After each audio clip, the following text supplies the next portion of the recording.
Bom dia. Vamos apresentar a quarta aula teórica da Unidade Curricular de Introdução aos Sistemas de Informação Geográfica. E o tema de hoje é a organização do trabalho. A organização essa que contempla o nome e a extensão dos ficheiros, a forma como eles são gravados no disco rígido e a forma como é organizado o projeto, ou seja, a criação de pastas e subpastas para gravar os projetos. Portanto, eu tenho verificado ao longo de todos estes anos em que dou aulas que a maior parte dos utilizadores de computadores não tem grande cuidado na forma como grava os seus trabalhos ou como grava os seus ficheiros. Também verifico que, à medida que os sistemas operativos vão sendo cada vez mais amigos do utilizador, ou seja, cada vez mais fáceis de utilizar, estes cada vez têm menos cuidado na organização do trabalho e, concretamente, no nome que atribuem aos ficheiros. Também não têm grande hábito na criação de diretorias ou de pastas dedicadas, bem como na criação de subdiretorias ou subpastas temáticas dentro das diretorias específicas. Todos nós já vimos, ao fazer a listagem de um disco rígido ou de uma pendrive, que os ficheiros aparecem listados sob a forma de dois conjuntos de caracteres: o nome, o ponto e a extensão. O nome é atribuído pelo utilizador e a extensão é atribuída pelo programa informático através do qual esse ficheiro foi criado. Por exemplo, se virmos um ficheiro com o nome carta.doc ou tabela.xls, sabemos que o primeiro foi criado por um processador de texto, neste caso o Word, e que o segundo foi criado por um processador de dados, neste caso o Excel, ambos produtos da Microsoft.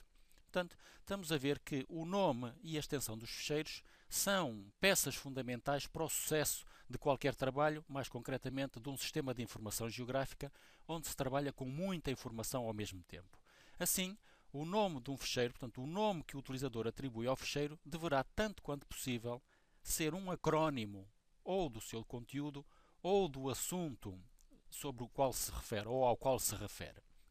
Portanto, através desta pequena introdução, podemos ver que a maior parte dos utilizadores SIG deveria preparar-se para conhecer os nomes dos ficheiros e as extensões desses ficheiros, de maneira a que saiba qual é a aplicação informática que criou esses ficheiros, a que é que eles se referem e como é que eles poderão ser tratados no âmbito dos sistemas de informação geográfica, do sistema de posicionamento global ou da detecção remota, uma vez que estas três tecnologias estão sempre associadas quando trabalhamos em ambiente SIG.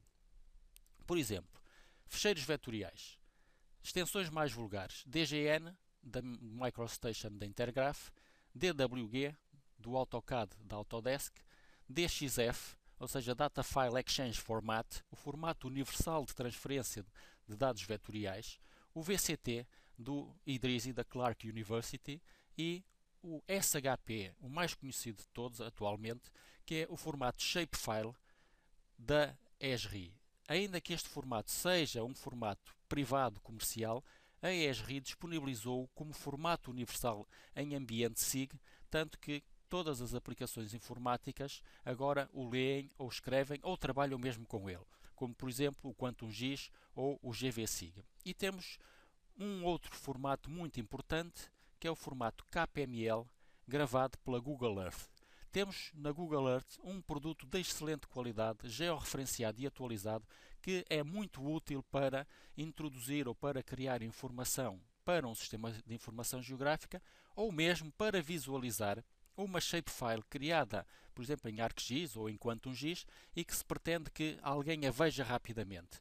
Transforma-se em KPML e qualquer pessoa o pode ver no Google Earth. Portanto, formatos vetoriais. Formatos tabulares ou bases de dados. DBF, Database File, da DBase, é o ficheiro associado à shapefile que comenta, ou seja, que contém a base de dados. XLS, conhecido de todos, formato da Microsoft, do Excel da Microsoft. MDB da Access, também da Microsoft. Este formato vai aparecer sempre que se criarem geodatabases. Este formato de geodatabase será abordado posteriormente neste curso. Em termos matriciais, ou seja, em termos de imagem, qualquer imagem com que se trabalhe, na realidade, é uma matriz de números.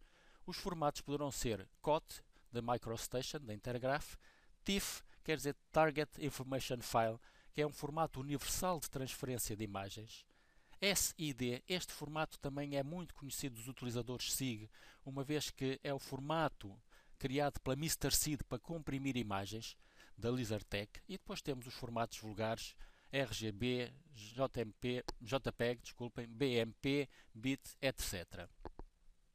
E agora há ainda um outro aspecto muito importante.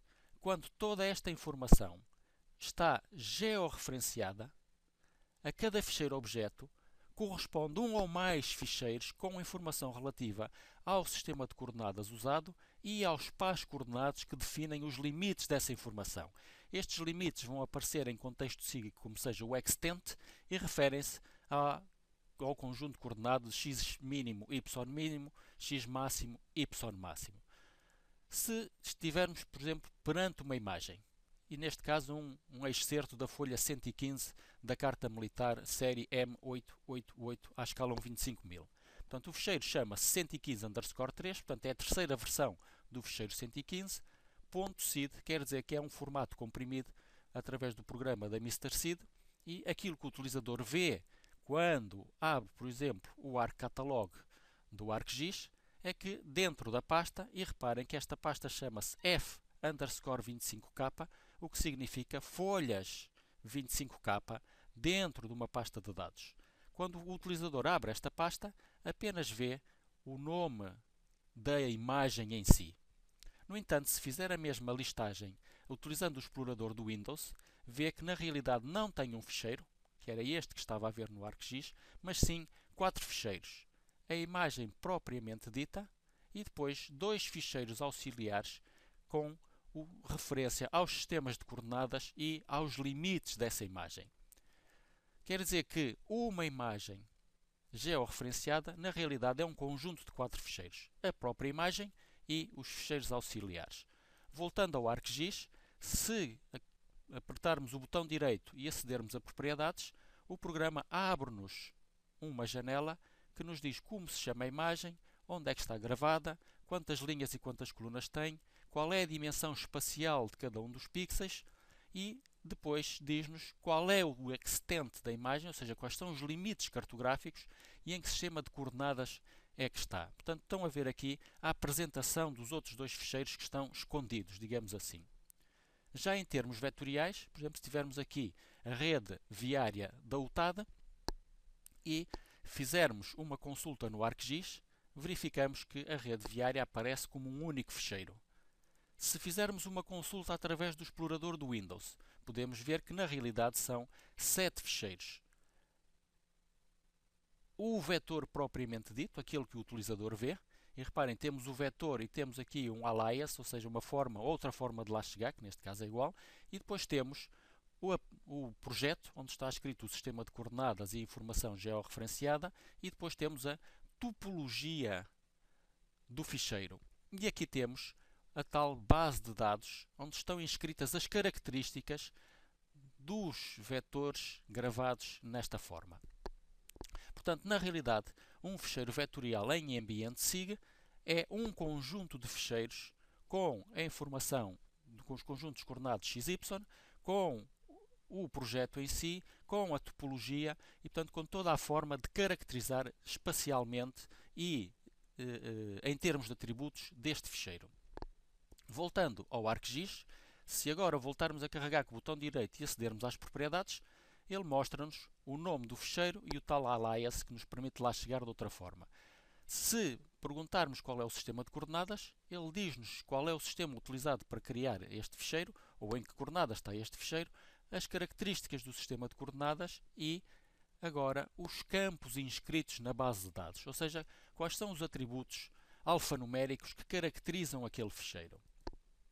E agora, o último ficheiro, com a extensão APL, refere-se a um projeto ArcPad, ou seja, uma aplicação da ESRI que nos permite transferir o sistema de informação geográfica para um projeto passível de ser instalado num receptor de sinais GPS com PDA e com SIG portátil. Outro aspecto. Uma vez dominados os nomes e as extensões dos ficheiros, é a altura de passarmos à ordem e à organização do trabalho no disco rígido. Também verifico, ao longo de todos estes anos de docência e de investigação, que a maior parte dos utilizadores usa o explorador do Windows para abrir os seus ficheiros. Ou seja, abre o explorador do Windows, procura o ficheiro, uma vez encontrado o ficheiro, dá-lhe 2 toques e o computador logo se encarrega de abrir esse ficheiro. Aquilo que o computador está a fazer é, primeiro, ler a extensão do ficheiro. Segundo, identificar o programa que lê essa extensão. Terceiro, iniciar o programa. Quarto, ler o ficheiro. Quinto, abrir o ficheiro e mostrá-lo ao utilizador. Isto, atualmente, é extremamente rápido porque os computadores são também extremamente poderosos. No entanto, toda esta aplicação consome recursos, consome tempo de trabalho e, mais do que isso, faz com que o utilizador não tenha uma noção presente, ou não tenha grande necessidade de saber onde é que a informação está gravada. Porquê? Porque ele vai ao explorador do Windows e anda à procura dela. Em termos de SIG, ou de ambiente SIG, esta abordagem não é de todo adequada. Também vejo que muitos utilizadores gostam de utilizar o ambiente de trabalho e de gravar informação nas pastas os meus documentos ou as minhas imagens. Continuamos aqui com uma abordagem errada. O ambiente de trabalho de um computador é uma coisa extremamente pessoal. O ambiente de trabalho do meu computador não é necessariamente igual ao ambiente de trabalho do computador de um colega meu. Portanto, isto quer dizer que os meus documentos, as minhas imagens, por aí fora, são pastas pessoais para uso pessoal e não para uso de trabalho. Reparem que se eu for ao disco rígido do computador, abrir o disco rígido, abrir a Dropbox e abrir a pasta dedicada a este curso de mestrado e for procurar uma informação lá dentro, o computador vai ter que fazer todo este percurso para me mostrar esta informação. E, no meu caso, o ambiente de trabalho está em inglês, mas no caso de um colega de trabalho, poderá estar em português, de maneira que começará logo aqui o problema no percurso para encontrar o ficheiro. Por outro lado, o meu computador, no ambiente de trabalho do meu computador estará o meu nome, no do meu colega estará o nome dele. Ou seja, logo no início do caminho para aceder ao ficheiro, eu tenho duas limitações, o nome da pasta e o nome da subpasta. Se eu agora criar um projeto SIG e adicionar essa informação, o programa vai ter que seguir todo este percurso para aceder a esta informação. Portanto, e este percurso, se eu quiser carregar este projeto SIG no outro computador, não é fácil de replicar. Já se eu criar uma pasta dedicada para projetos SIG e uma subpasta dedicada à região e uma subpasta para gravar imagens, quando eu abro essa imagem no ArcGIS, o percurso está perfeitamente definido, é curto e pode ser com facilidade replicado noutro computador qualquer. Portanto, através daquilo que se apresentou até agora, podemos ver que um SIG é na realidade um conjunto de aplicações informáticas que trabalham em conjunto e que leem e gravam ficheiros de diversos tipos com diversas extensões.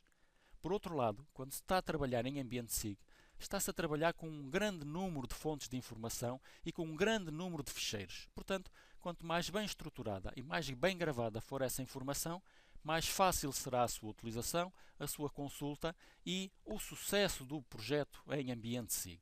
Como exemplo, tenho aqui um disco rígido onde costumo trabalhar. Disco rígido, a minha pasta, as minhas subpastas, as pastas dos projetos e depois a forma como a informação está gravada dentro de cada um dos projetos. Portanto, a aula de hoje pretendeu ser apenas uma apresentação sobre a ordem e a estrutura que eu sugiro que se utilize para criar sistemas de informação geográfica. Muito obrigado.